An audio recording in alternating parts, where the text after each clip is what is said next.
Assalamualaikum warahmatullahi wabarakatuh. Perkenalkan, saya Yunita Sari, guru matematika SMP Muhammadiyah 1 Yogyakarta. Pada kesempatan kali ini, saya ingin menyajikan pembelajaran berdiferensiasi yang saya laksanakan di kelas 8C pada tujuan pembelajaran menentukan hubungan sudut pusat dan sudut keliling.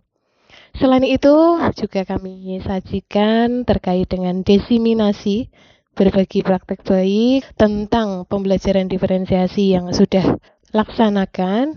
Nah, sasaran berbagi praktek baik ini adalah pada peserta webinar yang dilaksanakan di platform Merdeka Mengajar, yaitu dengan tema pembelajaran berdiferensiasi.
Bismillahirrahmanirrahim. Assalamualaikum warahmatullahi wabarakatuh. Waalaikumsalam warahmatullahi wabarakatuh.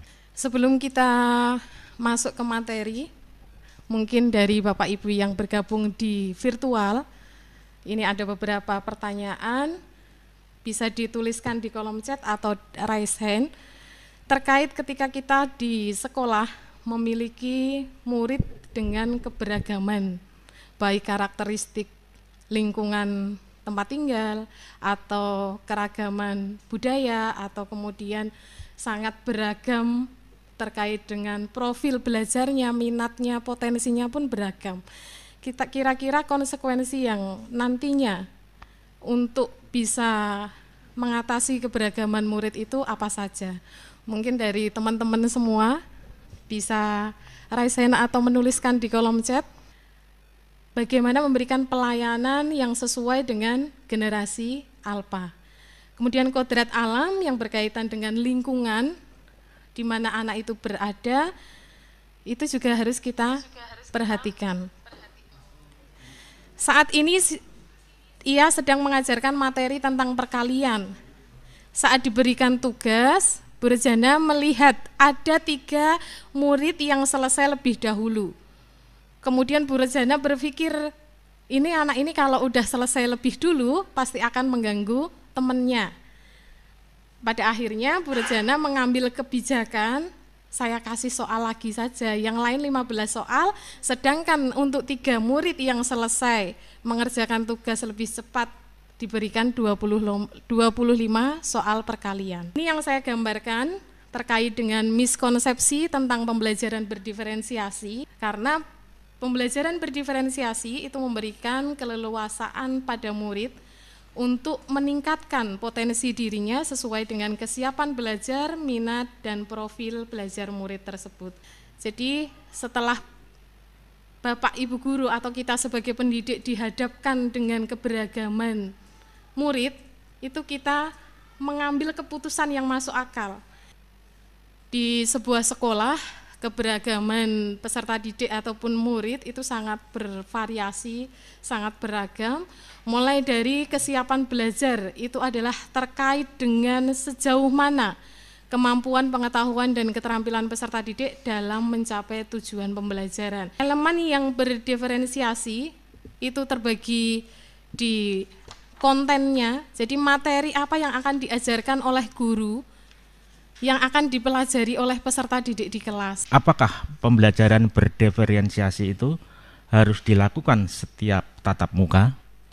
Nah, di sini yang harus kita pahami ketika kita sudah melakukan pembelajaran berdiferensiasi di fokus konten, itu sudah disebut dengan pembelajaran berdiferensiasi. Jadi tidak harus melulu 3 dalam 1 kali tatap muka harus melaksanakan 3 diferensiasi, itu tidak.